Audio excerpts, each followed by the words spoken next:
whenever I speak like this after dinner, I pray I'm not a dry martini. And I do promise, they have a clock here, so I promise to be kind of short tonight. I know you've heard a lot of talks today. We're also eager to hear our comedians. So just going to share a couple of simple thoughts with you folks. The topic of my talk is why we evangelize. Why do we bother? Why do we evangelize? Here's the first reason, is to get people out of hell.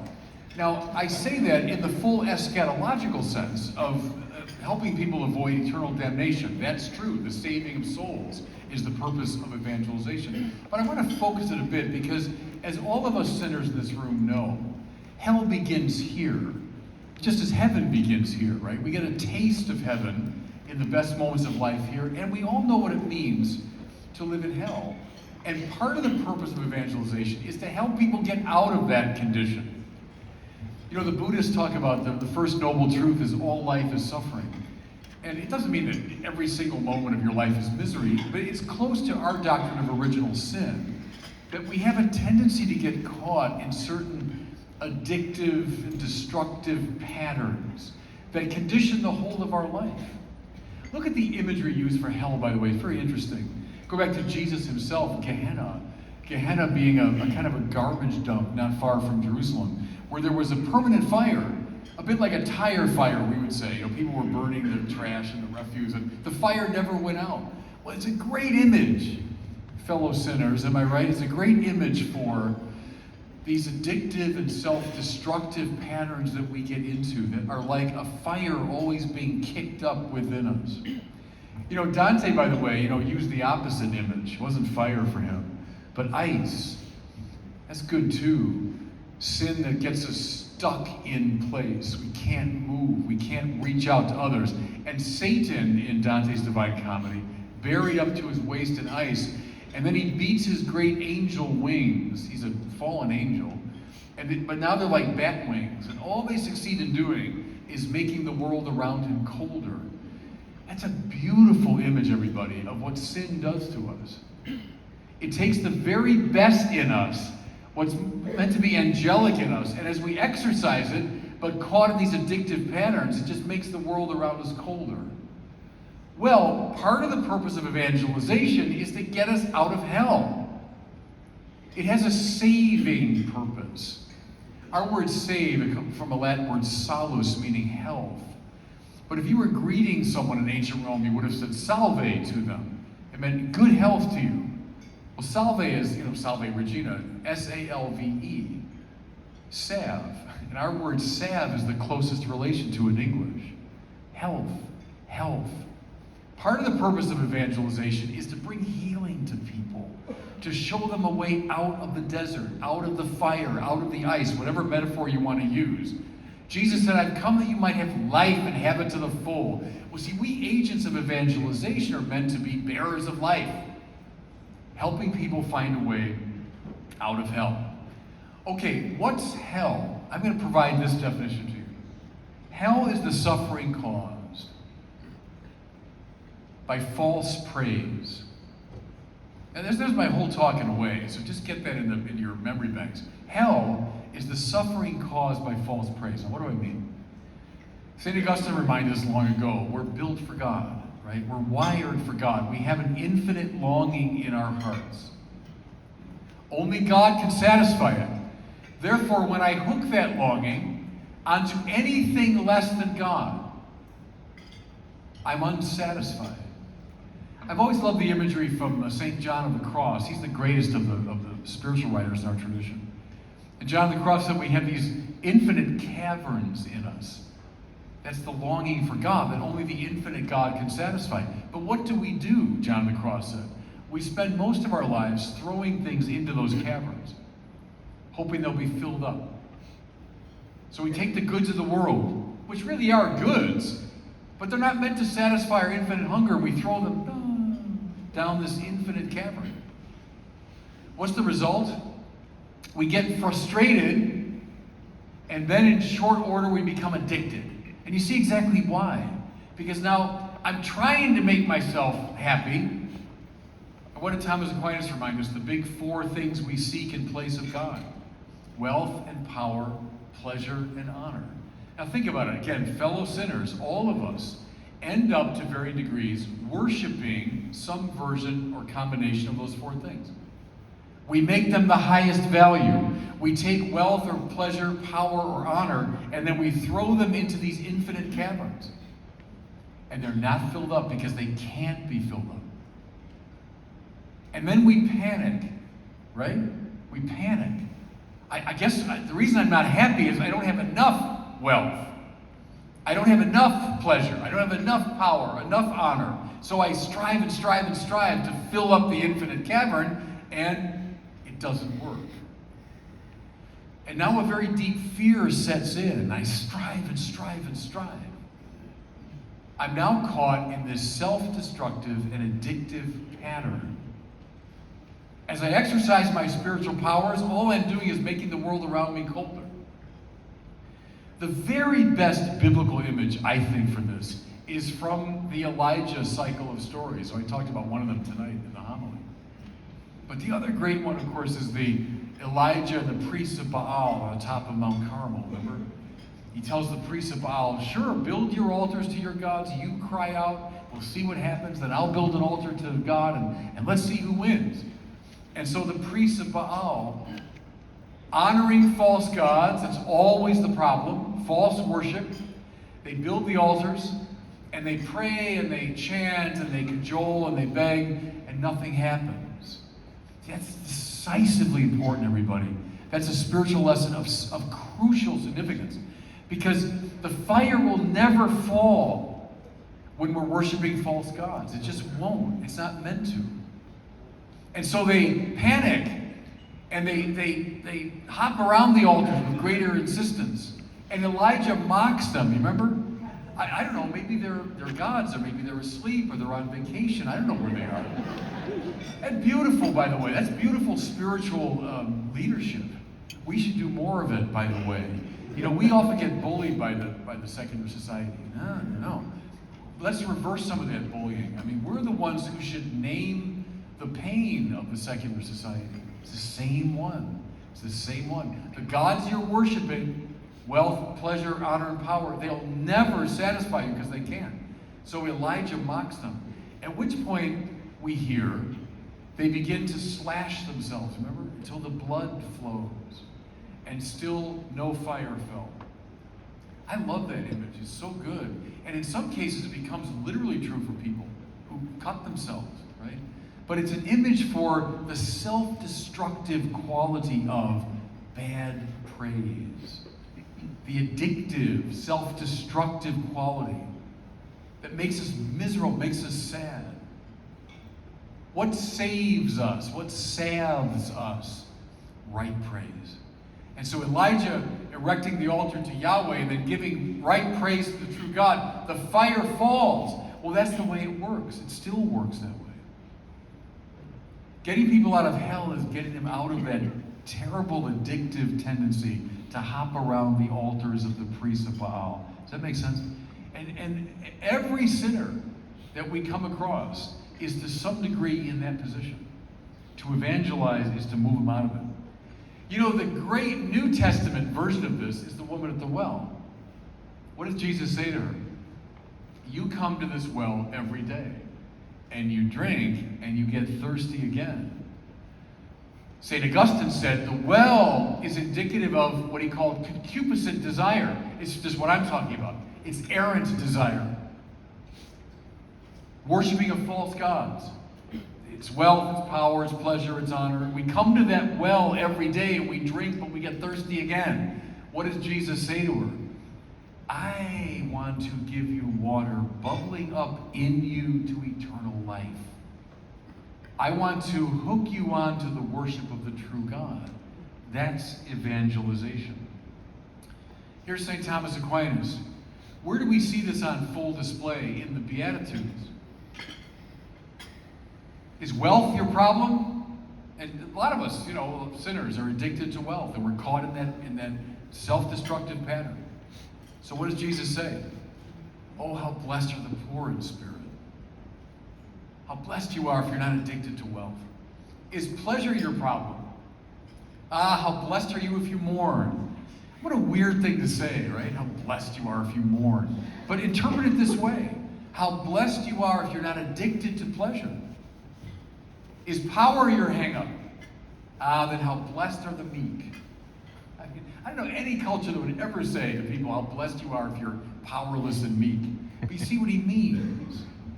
Don't be addicted to power. Don't hop around that altar. Maybe honor is your poison. Oh, therefore how blessed you are when people hate you and they persecute you. And they prescribe your name as hated because of the Son of Man.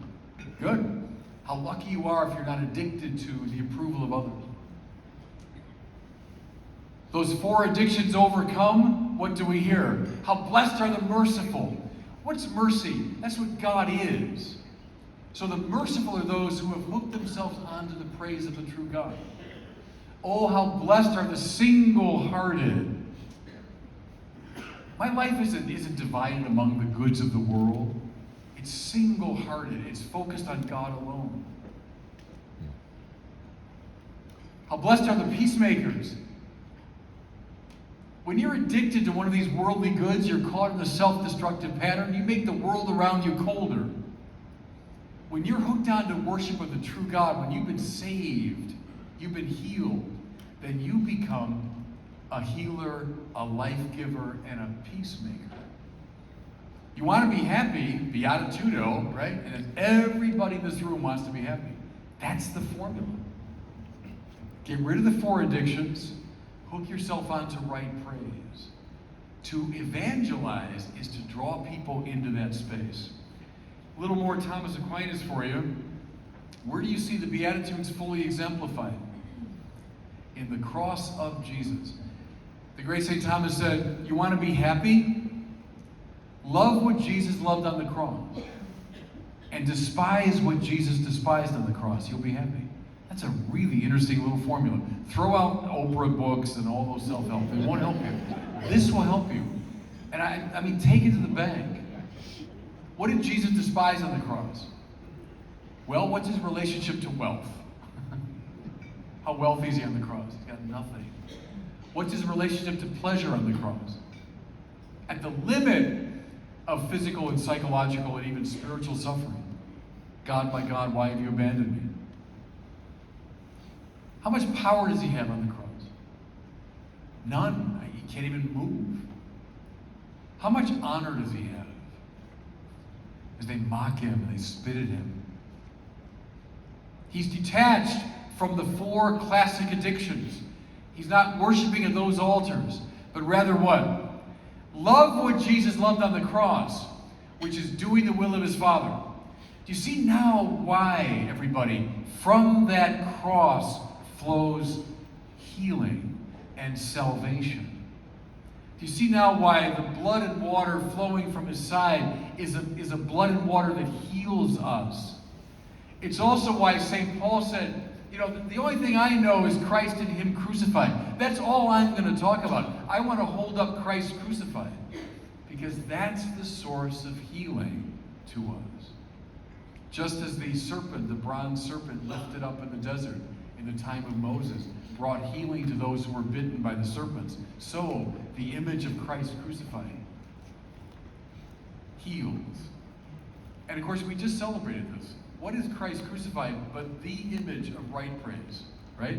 That's why we gather at Mass, to give right praise to the Father. To evangelize everybody is to get people out of hell. And the way out of hell is that cross of Jesus. Okay? Let me give you a reason, too, why we evangelize. To let people know who their Lord is. We evangelize to let people know who their Lord is. So, indeed, it gets us out of hell. There's a healing element within evangelization. But see, God is not satisfied that we're simply healed. That's a first step. I mean, of course, he wants us to get over whatever these blocks and addictions and hang-ups are. But then, once we're healed, he wants us on mission. He wants to send us. Remember when the prophet Isaiah is called, and the angel brings the coal, the burning coal to his lips. That's the purifying process. And then almost immediately Isaiah says, well, here I am, send me. I'm ready to go. Peter, falls at the knees of Jesus. Lord, leave me, I'm a sinful man. There's the moment of admission of sin and purgation. But then immediately, no, from now on you'll be a fisher of men. I've got a mission for you. Another way to put this, which army are you fighting in? So you've been healed by the evangelizing word, but now you're ready for mission. You're ready to fight in the right army. Those who've got a Jesuit formation, anyone in this room, or been on Jesuit retreats, and you come to that famous meditation, remember in the exercises, of the two standards. Ignatius invites us to imagine this great field, and you've got two armies, the army of Satan, the army of Christ. And the banners of both are flying, and you've got a decision to make. Satan will make you field marshal of his army, right? I mean, he'll offer you anything. Christ might make you the digger of latrines in his army. But the point is, you've got to choose which army you're fighting in. Everybody, some things I find as you get older become more complicated, but other things become simpler as you get older. This to me is one of them. There is a stark either or in life. My musical hero, Bob Dylan, put it, right, in his song, "You've got to serve somebody. It might be the devil or it might be the Lord, but you have to serve somebody." It's dead right. And notice, please, the language of service. Oh, I don't serve anybody. I'm my own person. Oh, come on. Everybody is worshiping somebody or something, right? There's a highest value for everybody. It might be, again, wealth, it might be power, it might be your reputation, it might be your career, it might be your country, any of those things. But everybody's serving somebody. And you've got to decide, is it God or something other than God? And everything else will flow from that decision. Evangelized people know who their Lord is and whom it is that they serve. Bob Dylan's song goes right back to the book of Joshua. Remember at the end of the book of Joshua, the Israelites have conquered the promised land where their people are worshiping false gods. Joshua says bluntly to them, all right, time for a decision.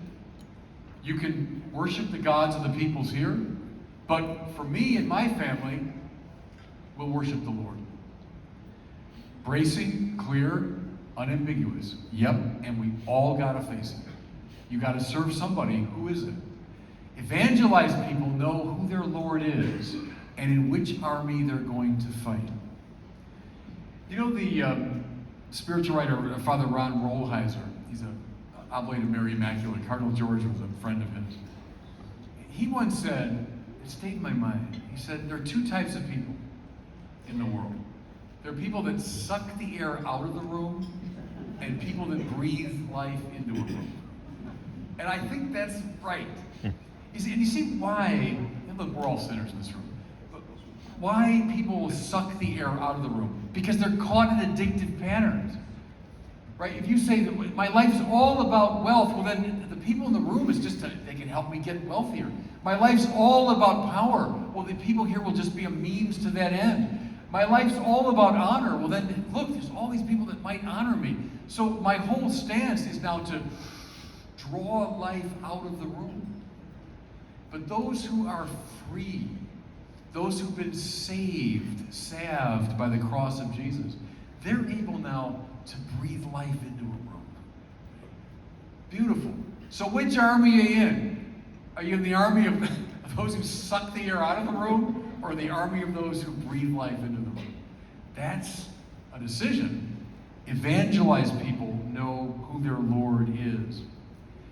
Those who saw the Catholicism series might remember this, but I did a kind of commentary on the Christmas story, which culminates in an army appearing. Remember, it's a story of two emperors, because it begins by invoking Caesar Augustus, the great emperor of the world, doing a typically imperial thing, calling for a census of the whole world so he could better control it. Talk about sucking the air out of a room, right? But because of that, this little nobody couple make their way from one dusty outpost to another. But the story isn't about Caesar, it's about them. And the baby that the mother gives birth to is the true king. Caesar, well-fed, well-protected, in the best house in the world, could satisfy all his desires with the snap of a finger. And then this baby king, in the manger, no place to lay his head, wrapped up in swaddling clothes, surrounded not by courtiers but by shepherds who were considered lowlifes. But see, here's the climax of that story. When at the end an angel appears. And of course, what's the reaction inevitably to an angel in the Bible? Inevitably is fear, right? This reality from another dimensional system appears before me. And then we hear a whole army of angels appear. And don't get romantic about that or think of Christmas cards. That's meant to be an overwhelming image, an army of angels. But they're not on the side of Caesar. They're on the side of the baby king. He's the one with the biggest army. He's the one with the true power. Which army will you fight in? Some descendant of Caesar's army? They're all over the place today. They're thick on the ground, aren't they? Or are you going to fight in the baby's army? That's the decision. Look now at the Gospels under this rubric. John Courtney Murray, the great Jesuit theologian, said, the Gospel should be read as the story of an ever-increasing agon. That's the Greek term, struggle or fight. Agony comes from that, agon. Read the Gospel of John. Look at the way each chapter ends. You know what it begins to sound like? An episode of The Sopranos or The Godfather.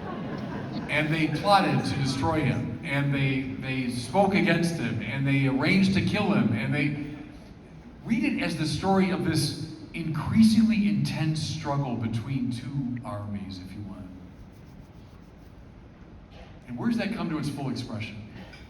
We just held this reality before our eyes a few minutes ago on the cross.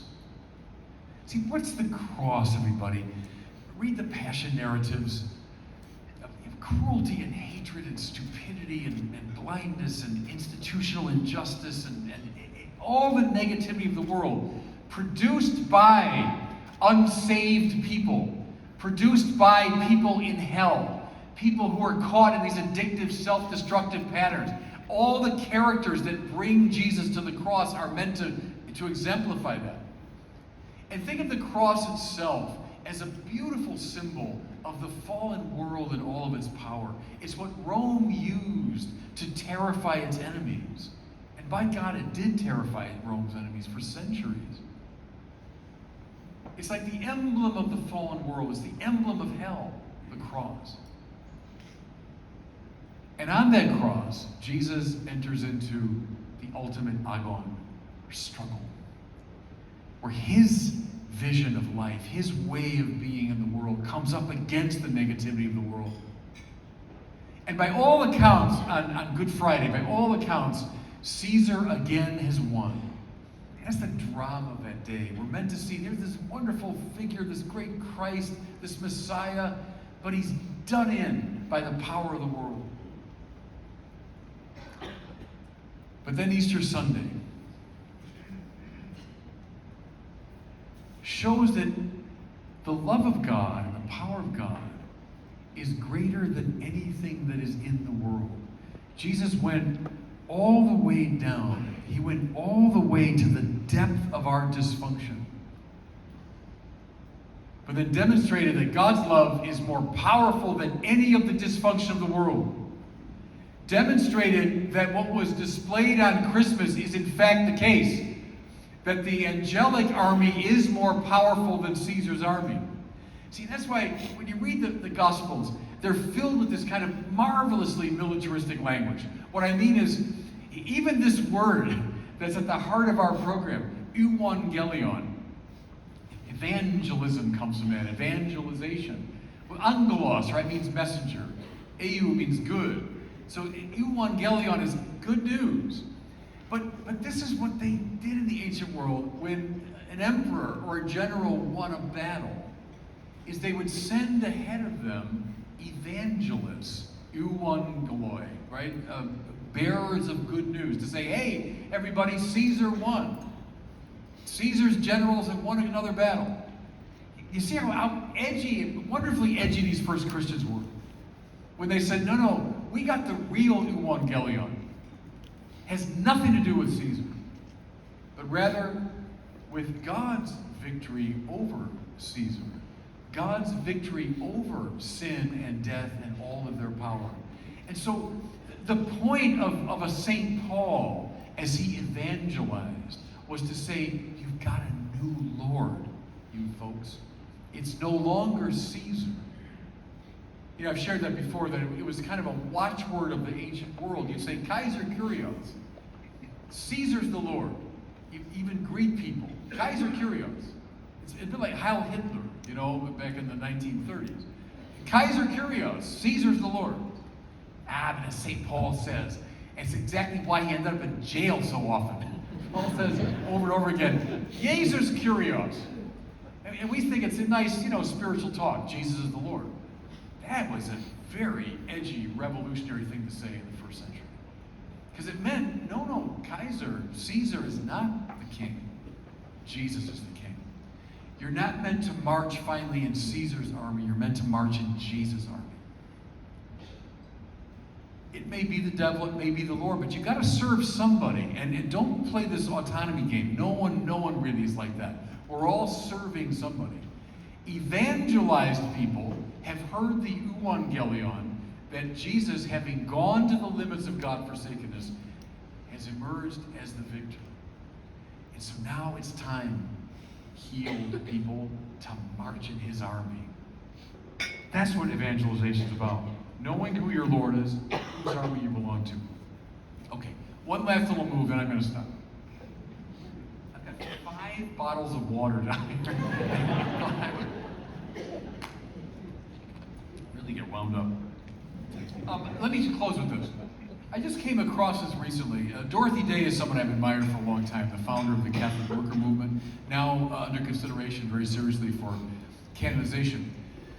Dorothy Day, way back in the 30s and 40s and 50s, so before the council, was arguing against a distinction that was common at the time, namely between what we call a commandment spirituality, meant for the laity, and a council's spirituality meant for bishops, priests, nuns, and religions. Now what this means is, for the laity, they should follow the 10 Commandments, which means, you do the basics. You don't kill people, you don't steal, you don't commit adultery, you don't lie, the basics. And that's for the laity. God bless them, that's what they can handle, And then a council spirituality, the evangelical counsels of poverty, chastity, and obedience, well, that's for the athletes, that's for the spiritual heroes, the bishops, priests, nuns, religious, and monks, right? And so they're living at a higher pitch. Well, Dorothy Day, of course, who was a laywoman, thought this was crazy. She said, no, all the baptized are called to the full level of holiness. In this, she anticipated the teaching of Vatican II, which famously teaches the universal call to holiness, and overcame the distinction between a mere commandment spirituality and a council spirituality. She said, look, the clergy and religious do live them in a different way, but every baptized person is called to be committed to poverty, chastity, and obedience. And see, I think it gives us a very good idea of what evangelized people look like. So I'm just doing it real quickly with you. First of all, poverty. Again, clergy and monks and so on will live this in a distinctive way, that's true. But see, take the first part of my talk. What's it all about being saved? It's about finding detachment from these things that make us crazy. The things that we falsely worship, that get us caught in addictive patterns.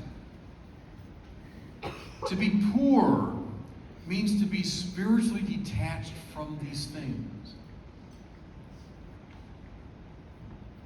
Asceticism. How often do we even talk about asceticism? for all the baptized. What if you're addicted to pleasure? How about letting go of power? Power is your hang-up. Can you willingly let it go and even run to the other extreme, abandon your own power, give it to somebody else? Honor. Maybe you're addicted to honor. Can you be detached from it to the extent that you'll even accept the lowest place, the least honored place? And then maybe, folks, where the rubber most meets the road, when it comes to wealth. A lot of us are addicted to wealth. We think that will make us happy and secure. The church says a lot about wealth, doesn't it? How about this from Pope Leo XIII? This is from Rerum Novarum, the great first encyclical in the social teaching tradition. And let this sink in. This is not directed just to priests and monks and nuns.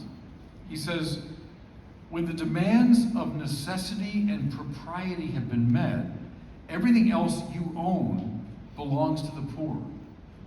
I'm going to read that again. This is what we call the universal destination of goods. That's from Thomas Aquinas too. Listen, when the demands of necessity and propriety have been met in your life, so your needs are being met and you're living a proper, whatever that means. It's left, I think, intentionally a bit vague. But once the demands of necessity and propriety have been met, everything else you own belongs to the poor. Wow. I mean, every single time I come across that, it bothers me. It should. It's good that it does. What would happen? Our country is made up of about 25% Catholic.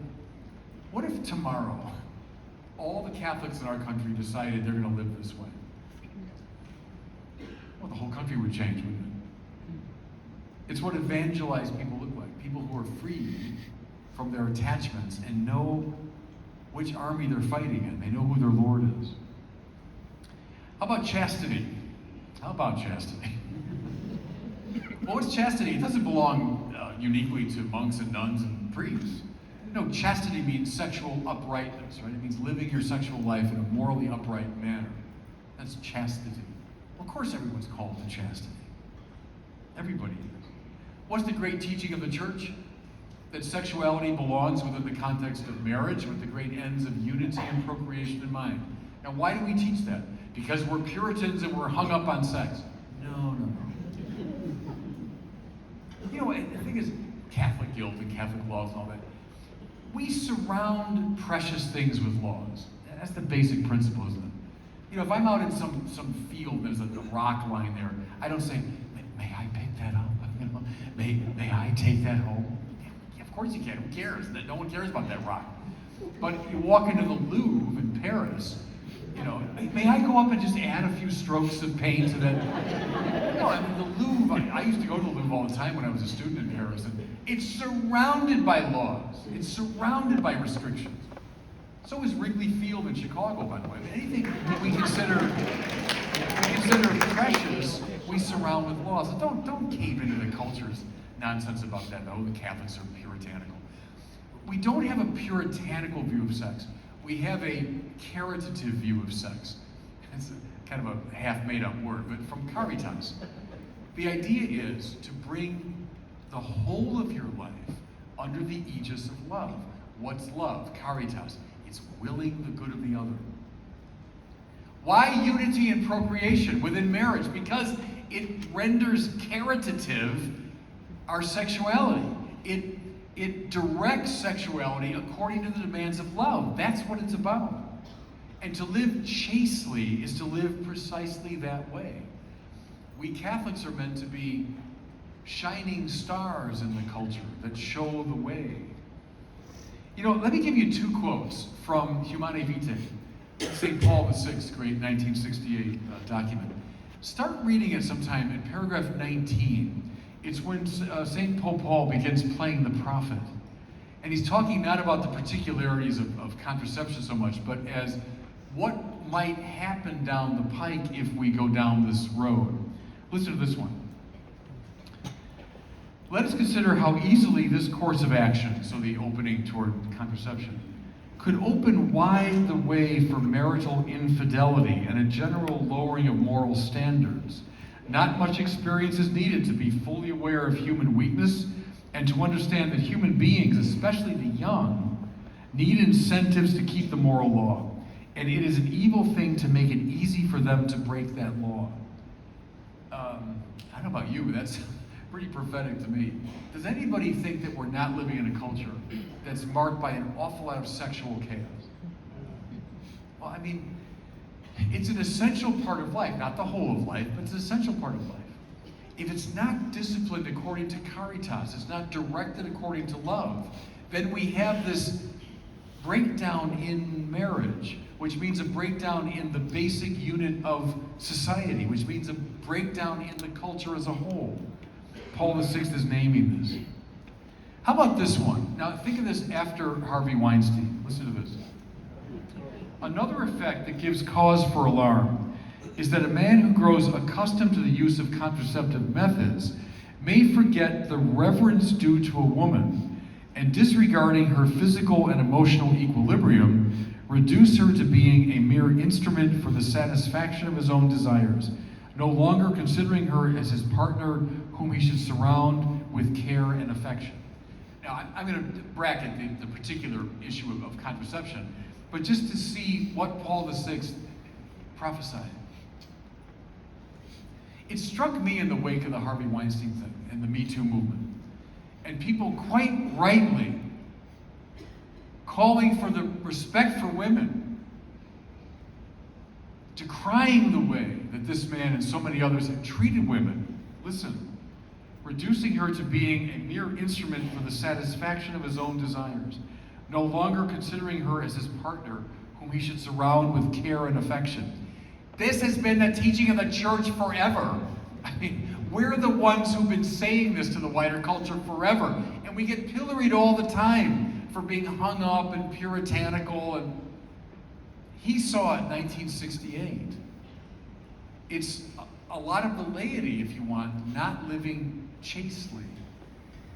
What would happen if tomorrow 1/4 of our country began to live in radical chastity? Do you ever look at the pornography problem in our country? Now a multi-billion-dollar industry. Most of it made, by the way, in my archdiocese.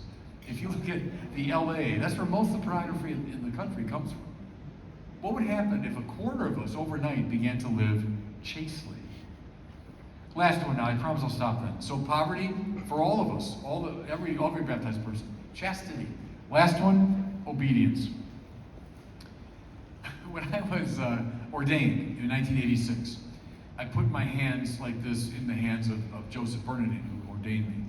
And I said, I promise obedience to you and your successors.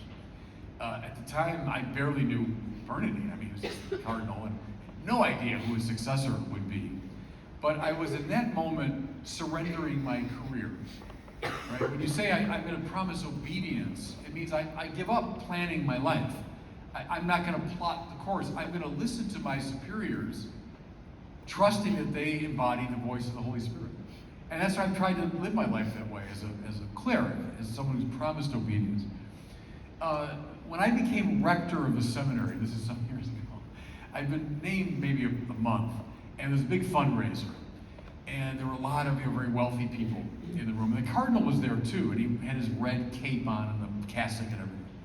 Well, up to me comes this lady in high dudgeon, and she said, Father Barron, this is the most ridiculous appointment I've ever heard of. You being made rector of that seminary, you've got a ministry to evangelize, to use the media, and now you're pushing papers out of that little seminary in the country. This makes no sense. It's a terrible use of your time and ability.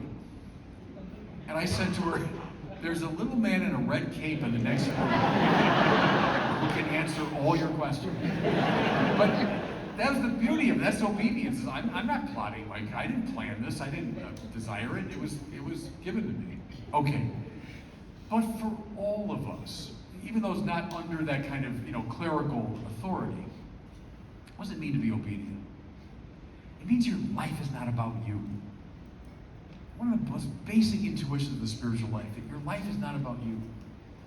I've used that language a lot from Balthasar. It's not the ego drama, right? That's my program, it's my plans. I'm the director, I'm the producer, I'm the star. No, that's boring. Bore me to death with the ego drama. It's the theodrama that matters.